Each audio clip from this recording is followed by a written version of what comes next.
O escárnio faz a música. O que mais dói ao se ser golpeado é o escárnio. Estamos carregando dormentes longos e pesados sobre os trilhos cobertos de gelo. Se qualquer um de nós cair, há enorme perigo não só para o infeliz, mas também para os companheiros que junto com ele carregam o dormente. Um colega e velho amigo meu tem, de nascença, teve uma luxação na coxa. Ele se considera feliz por ainda conseguir trabalhar, uma vez que para pessoas com defeito físico, como ele, cada seleção significa morte certa na câmara de gás. Agora ele vai mancando ao longo dos trilhos, carregando um dormente excepcionalmente pesado. A poucos passos do lugar onde esses são empilhados, vejo que ele quase perde o equilíbrio, com perigo de cair e derrubar os outros consigo.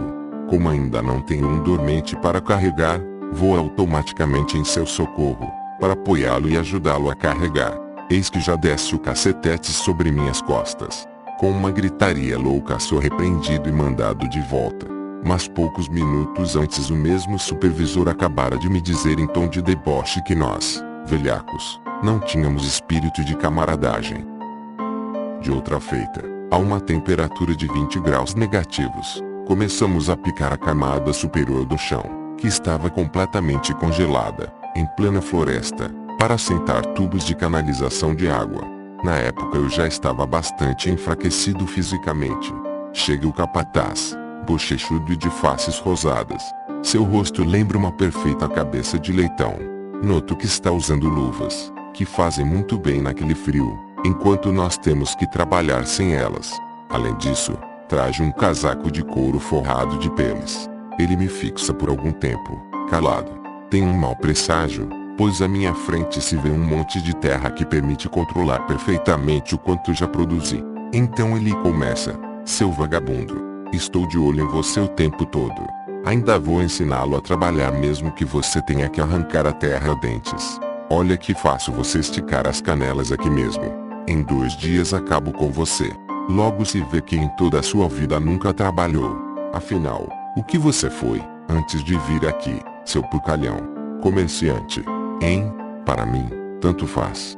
Tenho que levar a sério sua ameaça de acabar comigo em pouco tempo. Fico parado de pé e o fito com firmeza nos olhos. Eu era médico. Especialista. O que? Médico. Você aliviava o bolso das pessoas. Isto sim, senhor capataz. Por casualidade meu trabalho principal era feito de graça, em ambulatório para os pobres. Isto foi demais. Ele se atira em cima de mim, me derruba no chão e berra feito um louco. Não lembro mais o que, mas tive sorte. Um capo do meu grupo de trabalho se mostrava muito reconhecido para comigo. Passei a ser seu protegido desde quando lhe der atenção ao me contar seus casos amorosos e conflitos matrimoniais durante a marcha de várias horas rumo ao local da obra. Filo com visível compreensão profissional e impressionei-o com uma diagnose caracterológica sobre a sua pessoa e alguns conselhos psicoterapêuticos. Desde então ele me era muito grato. Já fazia vários dias que sua gratidão me era de grande valia.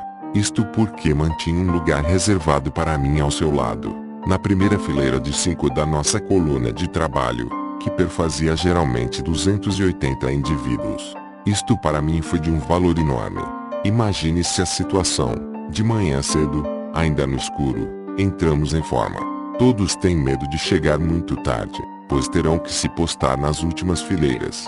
Acontece que em caso de se precisar homens para outro comando de trabalho desagradável e impróprio, chega o chefe do campo, momento temido. Este, para buscar o número necessário de prisioneiros precisamente das últimas fileiras.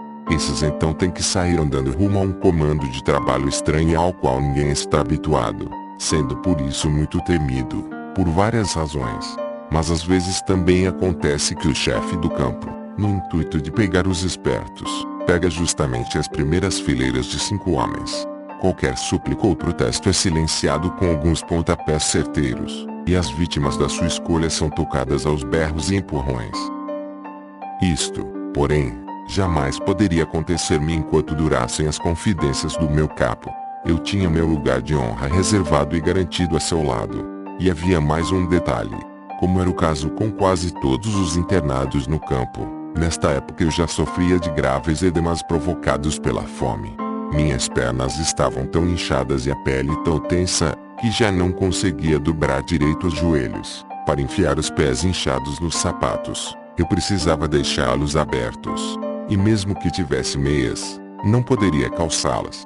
Tinha sempre os pés molhados e os sapatos recheados de neve. A consequência foi que logo fiquei com os pés crestados e feridos. Literalmente, tudo e qualquer passo que desse significava um pequeno martírio. Além disso, ao marchar sobre os campos cobertos de neve, ia se acumulando gelo no calçado defeituoso. Repetidamente acontecia que um companheiro caía, fazendo com que os que vinham atrás também caíssem sobre ele. Neste caso, aquela parte da coluna tinha que parar e esta se dividia, mas não por muito tempo, pois imediatamente um dos guardas da escolta vinha correndo, e choviam coronhadas sobre os companheiros para que se levantassem logo. Quanto mais à frente a gente estivesse na coluna, menos efeitos teriam sobre a respectiva fileira essas repetidas perturbações, e, por isso, tanto menos, se teria que ficar parado para então alcançar os outros na corrida, a despeito dos pés doloridos. Por isso me dava por satisfeito porque podia, como médico e psiquiatra honorários do Senhor Capo, marchar ao lado dele, na primeiríssima fileira e, por conseguinte, em ritmo uniforme. Isto para não falar de emolumentos adicionais. Quando da distribuição da sopa do meio-dia, enquanto ainda havia sopa, o capo, ao chegar a minha vez, mergulhava a concha mais fundo no barril para apanhar algumas ervilhas. Naquela ocasião, portanto, este capo, um ex-oficial, teve a coragem de segredar ao irritado capataz que ele me conhecia como bom trabalhador. Pouco adiantou, porém mesmo assim mais uma vez escapei com vida. No dia seguinte o capo me contrabandeou para outro comando de trabalho.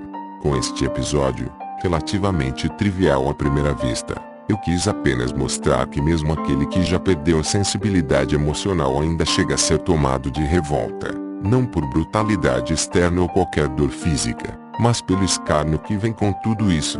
Naquela ocasião o sangue me subiu violentamente à cabeça ao ouvir a disfarçatez de um indivíduo que não tinha a menor ideia da minha vida anterior. Um indivíduo. Devo reconhecer que essa observação posterior perante os companheiros que me rodeavam me aliviou de certa forma, embora pareça infantil, tão ordinário e de aspecto tão brutal, que a enfermeira do hospital em que eu trabalhava não o teria deixado entrar nem na sala de espera.